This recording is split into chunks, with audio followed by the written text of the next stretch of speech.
Hi, I am excited to speak in front of so many people.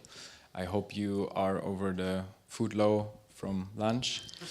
Um, this will be quite a technical talk, so I would first like to see what the audience sort of is like, how experienced you are. So can you please give me a raised hand?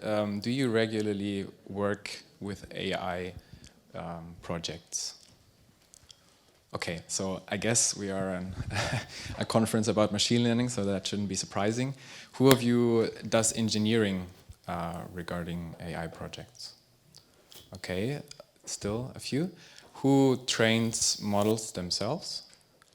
Okay, also a few. Great. So then, I mean, some of the slides will be possibly too technical for some, but I hope still to give you some interesting aspects on all the topics that I will touch. All right, so this is a project study, basically. I want to talk about a project that we've done last year. Why talk about it? So, AI projects, well, are special in some sort among software projects. So I would say they can be expensive. At least I wouldn't be able to afford one. They are quite niche, so maybe less so because of big foundation models and APIs that we can use. But still, companies might not go into the direction because you would need human resources or expertise to handle the technology that you get with a project like that. They can be complex, although that can be said about many software projects. And very crucially, sometimes they are unpredictable. So many of the projects that we do actually include research. So we either test a new model architecture or we train a model on data which previously there's no proof or case that shows that it actually works. So many things that might scare you off. But then also, and of course, this talk will try to convince you of this. They can be profitable. They can enable growth because you can expand more quicker and maybe in markets that previously you couldn't. And also, from my point of view, and I hope can also convince you of this, they are quite exciting. There are many aspects to them which excite me, and hopefully I can convince you. And yeah, this talk is not about all the negative aspects, and rather I would have a little bit of a feel-good talk. So I hope to show you some cool things about this project and how it turned out to be quite successful.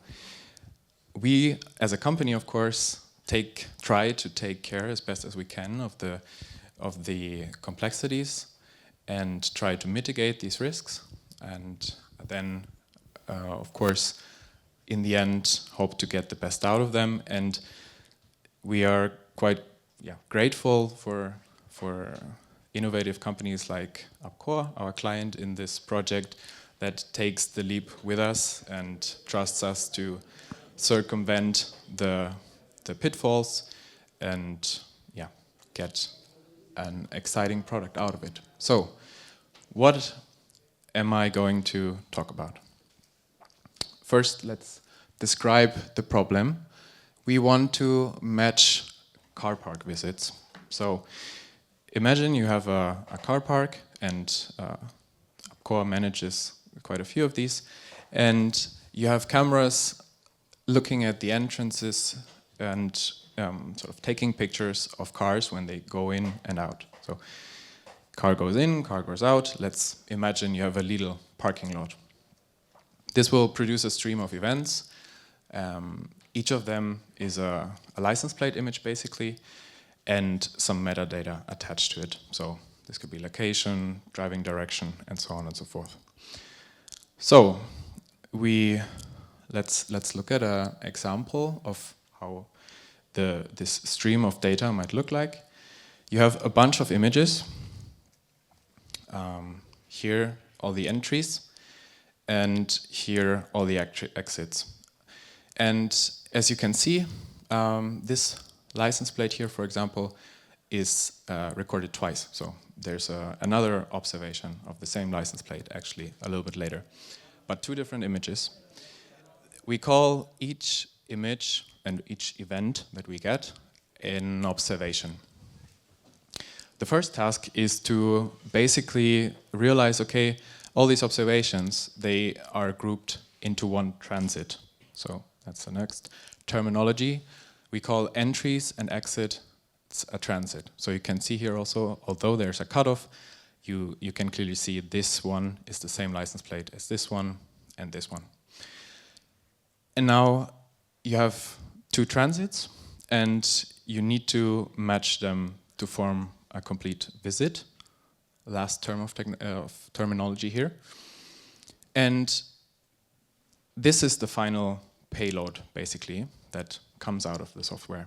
And this is what Accor, in this case, then uses to have a business case, like see if this is a match that needs to be enforced, and then basically make customer pay up for the time they've spent on this parking lot. All right, that's the overall description of the problem. When the project started, there was, of course, already matching software in place, and the task then was to improve it. So the camera OCRs that are located at the parking sites, they already produce an OCR string. So they give you a license plate string. And the problem is that they are possibly incorrect. That can have several reasons, which we come to later on. But point is, they need to be improved. We also get the license plate image already, and in the form that you've seen on the slide before. And we get metadata attached. And now, basically the task is, the final task for regarding the data that needs to be returned is we want to optimally get the right license plate string, because then you, of course, already can enforce it more easily if you actually have the right string. Sometimes the driving direction is unknown or incorrect, and we also make an effort to recover the driving direction. And of course, as I said, the payload are the transits and the visits.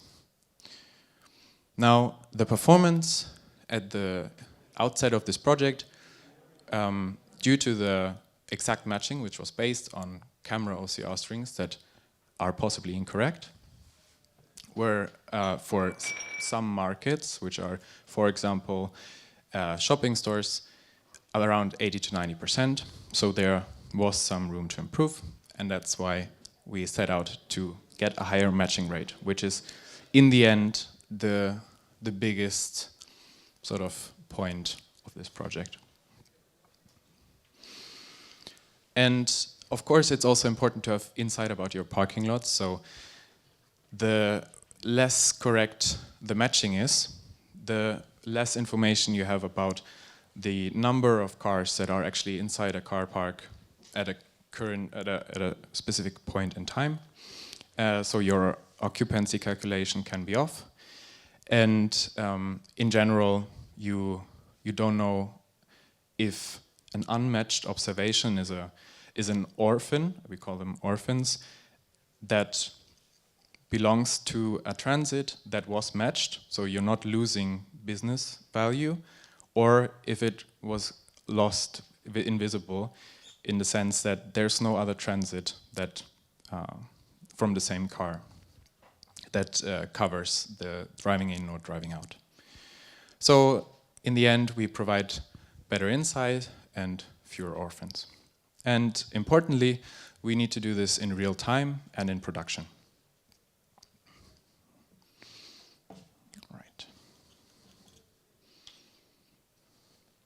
Now, why is this a hard task? So OCRs are not a new thing. They exist for quite a long time. And this matching also doesn't seem so hard. So why the fuss about it? There are, for example, as I alluded to on the introductory slide, there's an arbitrary number of observations that can be in an entry or an exit. So we need to be quite flexible in the way we match. They can also be non-consecutive events. So you have maybe 2 cars coming in at the same time, and you have a camera watching the lane of cars. Then you photograph the first car twice, then maybe you have another image of the second car, and then finally you go back to the first car again. And in that case, you still want to match all the all the 3 A's together here. These 3, and the B is then another transit. All right, Apple Music has just opened. That's not what we want. This, again, needs to be done in real time, so the software architecture needs to have quite low overhead per processing of a single observation. We don't always know the driving direction, and we need to make an effort to get better. The license plates are, in a significant number of cases, cut off, or there's a block, like a hand maybe that blocks a certain character. And sometimes the images have such a bad quality that even as a human, you wouldn't be able to distinguish the characters. There's a quite high load, so UPCOR manages parking lots across Europe. So in many country markets, you have quite a high load during the day, and then during the night it almost drops down to 0, so not only high, but also quite variable load.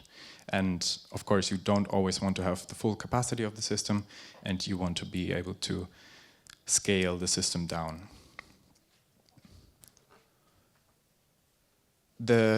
An edge case that is quite interesting but also increases complexity is we need to assume that the exit can actually arrive in our system before the entry.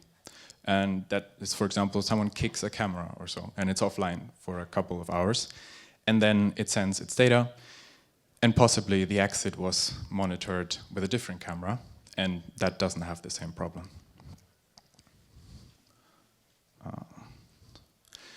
Then German license plates are something particular.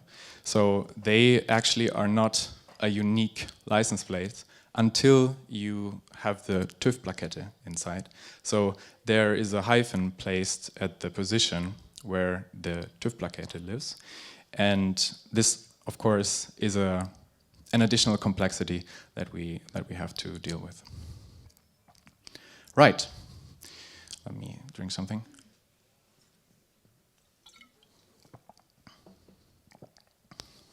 Based on discussions with UPCOR, we then design the matching logic.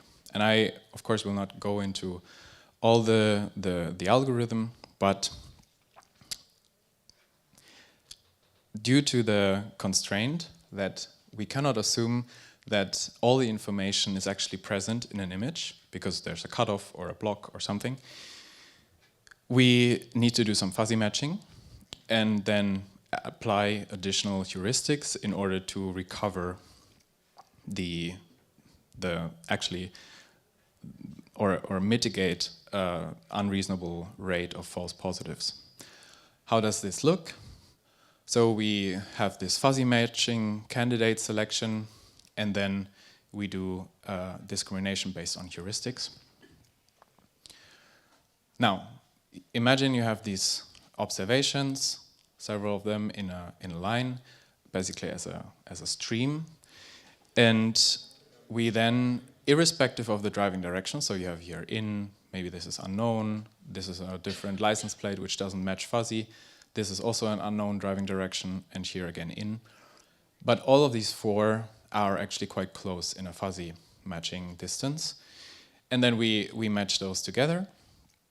And we do this in a certain time constraint with all the possible candidates. And then we apply heuristics, for example, this string overlap criterion, which basically looks at observations in a transit. So on the left side, you have these 2 observations in the transit, and on the right side, you have these 2 observations. And there needs to be an overlap, otherwise it wouldn't. So they are quite close, otherwise it wouldn't match in a fuzzy way. But we additionally require that that characters need to be equal consecutively, and in this common substring, it needs, after this common substring, on the right and on the left side, it needs to be consistent across all observations in this transit. So here it continues differently, so we disregard it. Here actually the S is consistent with nothing.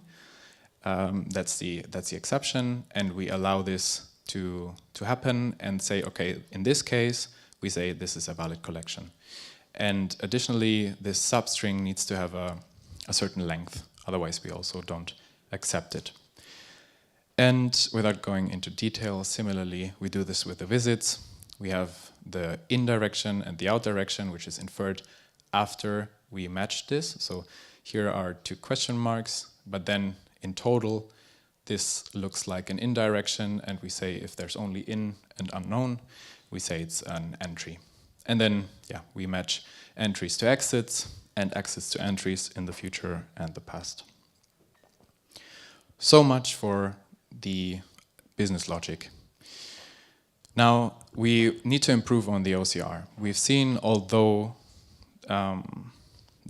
sometimes the information is not there in the image, actually many times the OCR is just not good. So we train a better model. And we consider, okay, we need to place hyphens. The license plates can be of variable length. So in different country markets, you have different length. And there are also correlations in the characters. Why? Because different countries have different fonts for license plates.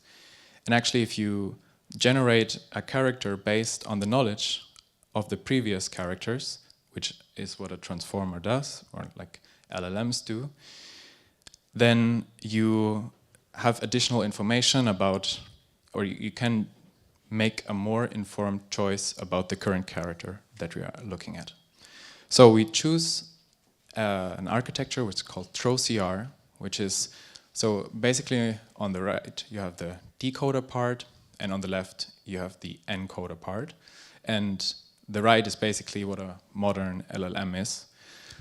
The TroCR is like from 2021, so a little bit before the huge sort of wave of Gen AI with ChatGPT.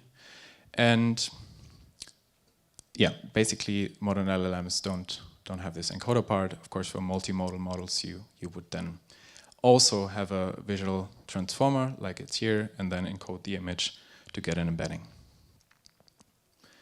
So we slightly adjust this because as of sort of its pre-trained version, you can generate all the text in the world, for example, license of McDonald's, but we don't need that because we just, or basically tokens.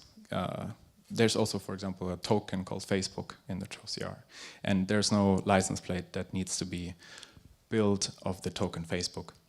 So we exchange the tokenizer and just make it predict tokens that are from 0 to 9 and A to Z, and the hyphen for the German outliers.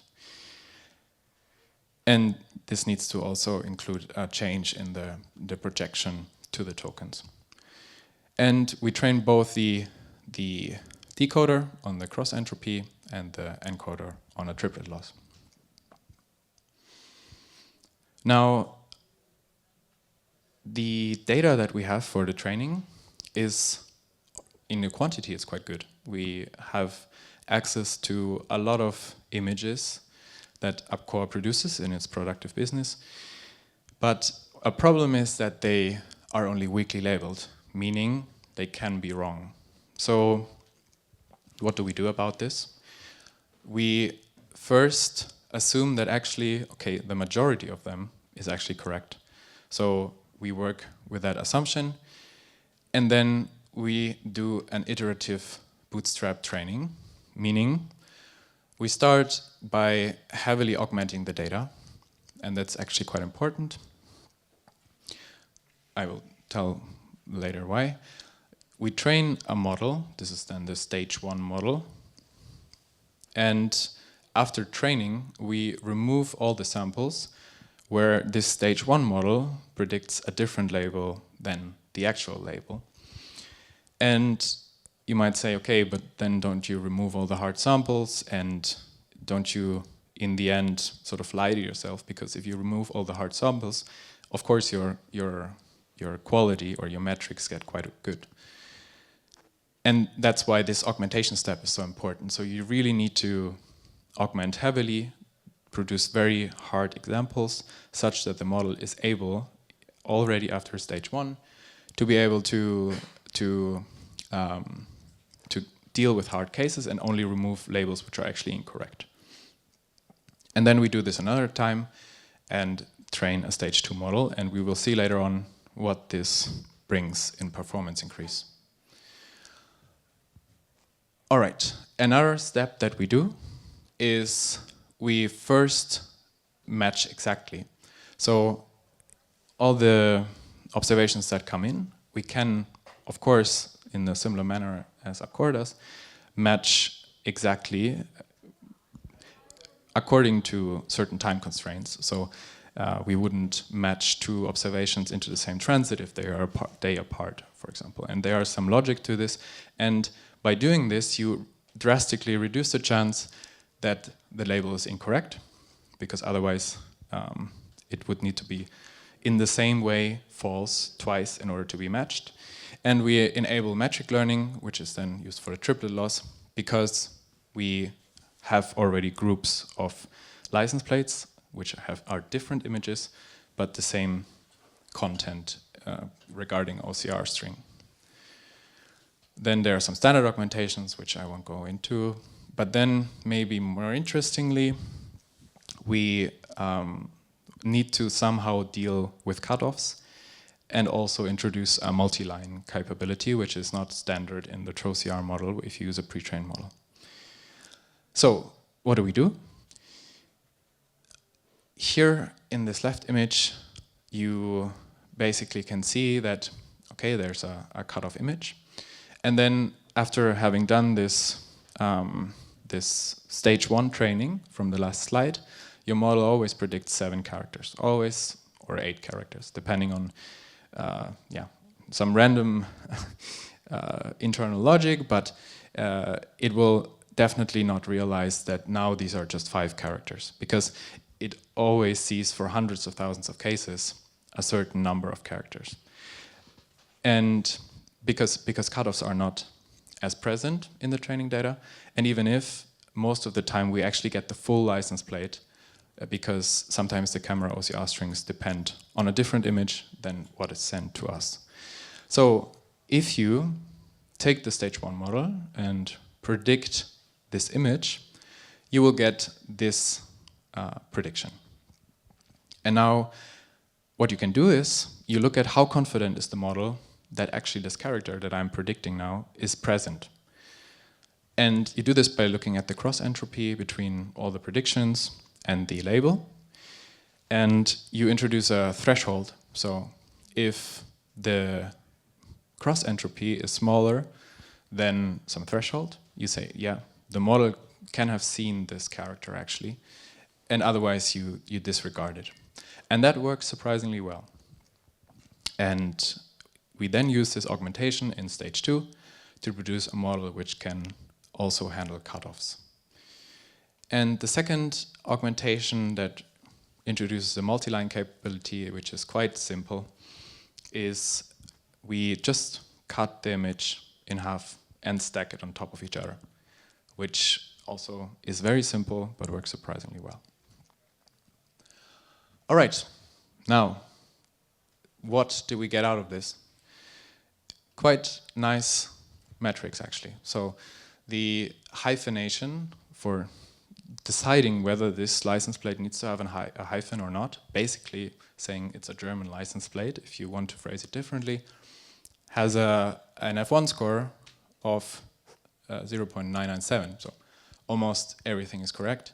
Average accuracy also, and average by average I mean averaged over each test set, and then also averaged over the countries, so each country has their own test set.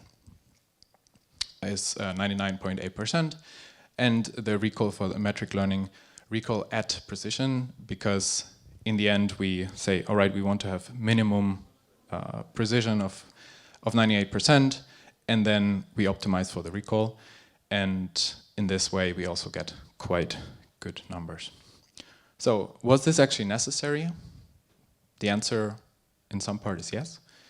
And for this, if you look here, for example, if you don't exchange the tokenizer, so basically not simplifying the task for you by just requiring to predict single characters, you lose 3% in accuracy, which is quite significant. And if you test on a data set which just contains cutoffs, you actually get twice the accuracy for the stage 2 model than compared to the stage 1 model, which gets this, which doesn't have this augmentation which comes out of the bootstrapping. Right. Now we have a model which has a quite good accuracy. We have an algorithm which can match observations together based on this model output.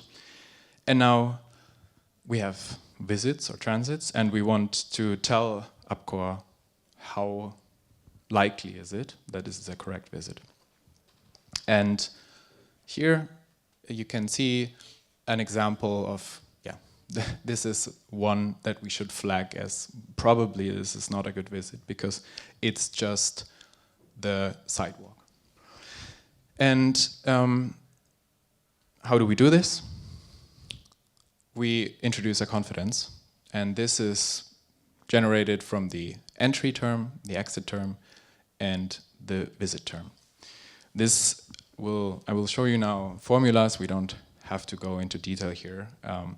I want to just note a couple of things, and then we look how well this confidence performs. We have an OCR term, which will be factored into the transit. So this basically uses the probabilities that the TroCR gives you. And that's uncalibrated. What does uncalibrated mean? Calibration means you want to map the probabilities that the LLM or some other generative model gives you to a probability that the prediction is actually correct. What you get from the model is, if you don't calibrate it, just how likely it thinks that this is the case, but not how likely it actually is. And that step is called calibration. So we produce probabilities from the model output, and then we just multiply them together for getting a term for an OCR result. For the transit, we would then multiply all these together and also look at distances between the single observations. This is the Levenstein distance, which is used for fuzzy matching. And then the visit term basically looks at the minimum distance between the pairs of observations in the exit and the entry. So how well does this perform?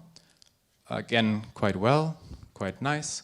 So this is a receiver operator curve, which means that if you were to put a threshold somewhere, and with this threshold say either a visit is correct or incorrect, then you will make a decision which is either correct or incorrect. So you get true positives or false positives. And if you plot the single thresholds, basically and at each point give the false positive rate and the true positive rate, you get this nice curve here, which is close to being optimal at this point, which is very nice. Right. And in this case, what does this mean for UpCore? If you get a visit and you have a confidence that's very low, you don't need to look at it because it's probably a sidewalk. Right. Now that was the evaluation part of the model done. We have developed an algorithm, we've trained a model. Now we want to build some software that can actually run this in production.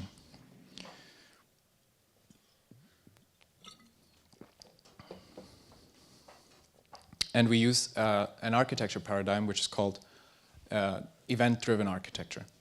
Why? Because it's quite complex.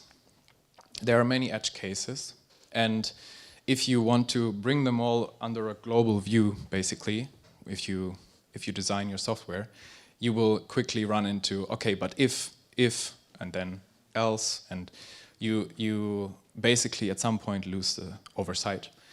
And also, there are many different cases. So there are different car park structures with different, that needs to be handled in a different way. So this needs to be quite adaptable and maintainable in order to make sense. And that's what event-driven architecture can give you. Just high-level view, you take two objects that are your main actors in this paradigm. You have a message bus and handlers that subscribe to the message bus. When you have an event, this is published to the message bus in the first sort of instant, or when this journey through our software starts for an observation. It's just, okay, we have an observation, this is the event.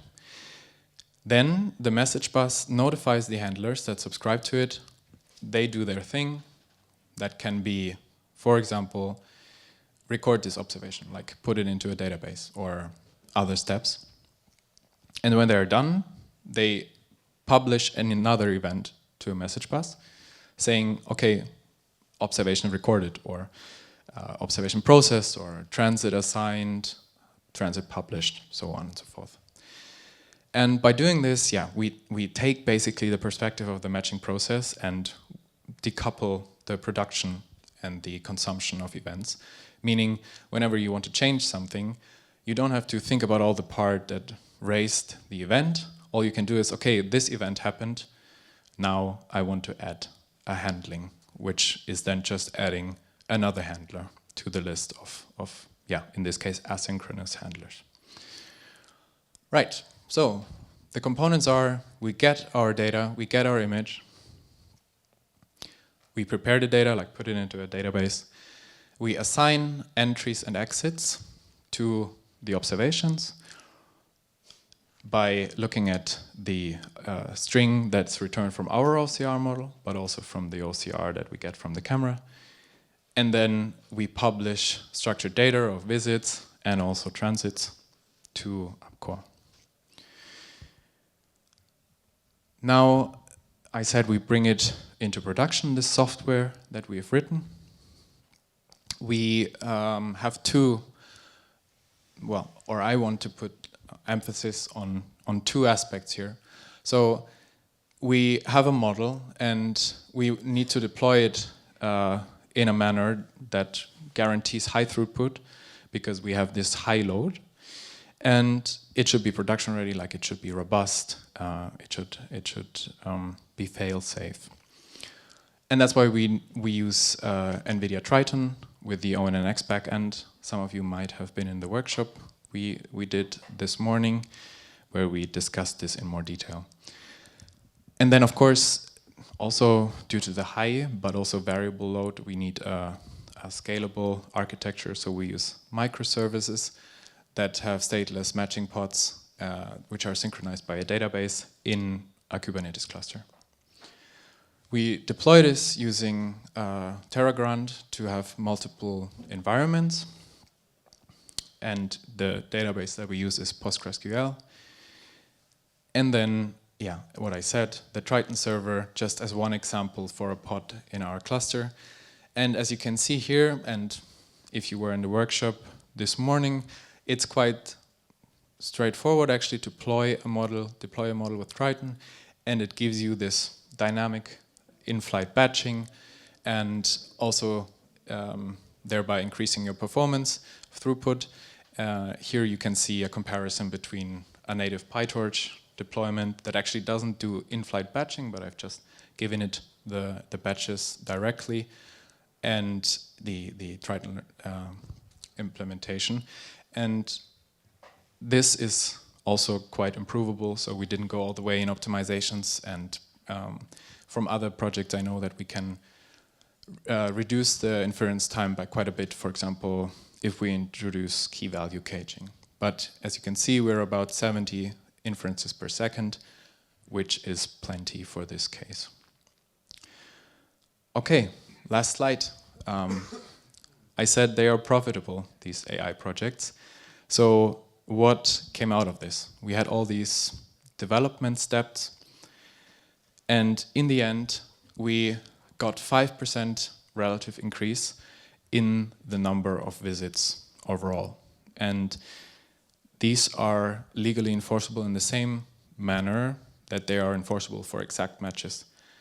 And that means that basically you can take your revenue and multiply it by 5%, and this is what you get out of this in terms of revenue increase, which is super exciting to see and have a project that you can actually quantify it so well, what this gives your customer. You have a reliable matching confidence, so you can exclude the sidewalks and save time for your employees. We have a ratio of revenue gain versus running costs, so you might ask, how much does this cost? And I will not tell you in absolute numbers, but it's about a factor of 10 times, so quite profitable. We have a false positive rate of lower than 1 in 500, and that just means we checked 500 and there was none. And this is deployed now in 6 country markets, and our model runs through about 1 million observations per day. So we achieved the scale that we needed. And with that, I would like to thank you, and yeah, let me know if you have any questions. I'm happy to stay around later on, but also now Jakob might ask. Right, do you have questions?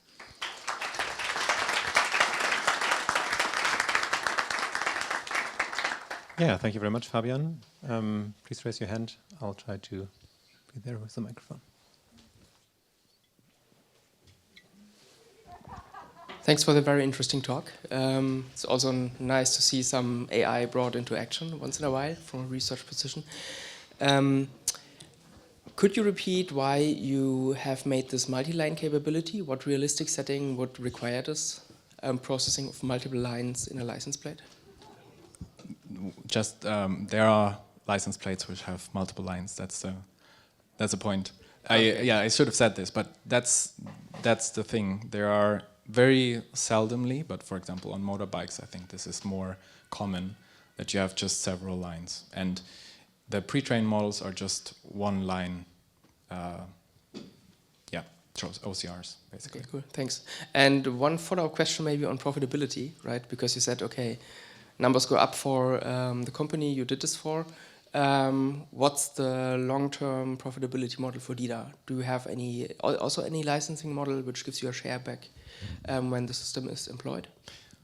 Would be nice. So no, we are an agency which develops code in a software project, and then we transfer all the intellectual property, and now this is hosted internally for UpCore, and we're out. Okay, thank you.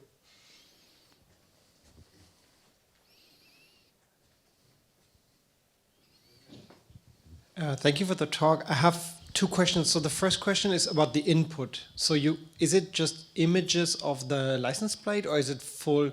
If it's just images of the license plate, like what technology does cut it down? Do you have like cases where it would be better to get the full image as an input? Yeah, absolutely. We would like to get it, and we would then, for example, also be able to infer driving direction in a better way, correct it.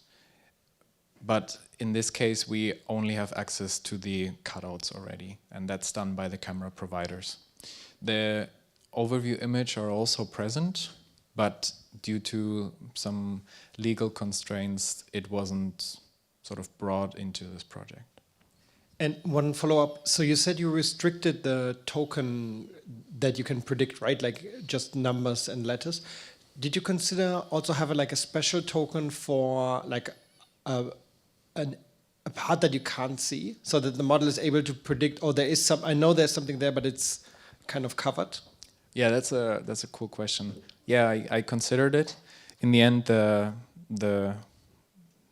we got like to such a well. We got a matching performance that was satisfying, and we didn't tweak it more in the end. But we of course lose some cases where just a single character in the middle is, for example, blocked, because in the matching algorithm we just basically recover the ones that are cut off on the right or the left due to our heuristics that we use. But that's a cool question. I also thought maybe it's an underscore or so that I would put if a single character is not visible, and then but then the alternative is actually just making it predict something, because I mean in our training now we always want the full license plate, and we actually block characters also by just putting noise on it, so heavy augmentation, and we still require it to predict the character. So another option, and that would be probably equivalent, is not using an extra token, but make it predict something, and later in the matching say, all right, if the cross entropy, or no, if the entropy actually for the probabilities is quite high,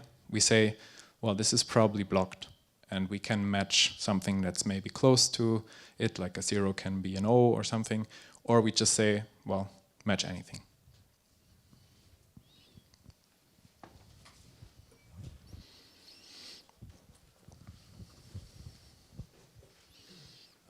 You said that the events come into the pipeline randomly. Mm-hmm. Do you know that by timestamp, or can you really actually differentiate the front side of the plate while comparison to the back side? Is there some significant difference? Was it just based on the timestamp? We do it based. So the matching is done in a way that the exit needs to be after the entry, right? And that's looking at the time where the observation was recorded. So based on the timestamp. Yeah, we get a timestamp, okay. And there's no extra ML capability which infers a better driving direction, which is already present. Yeah, but we do some heuristics on the driving direction. The missing part you were hoping for, right? Yes. Yeah. Okay.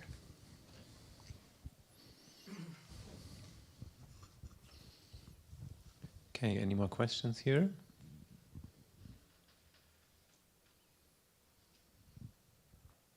Okay, if not, then let's give Fabian and the team another round of applause.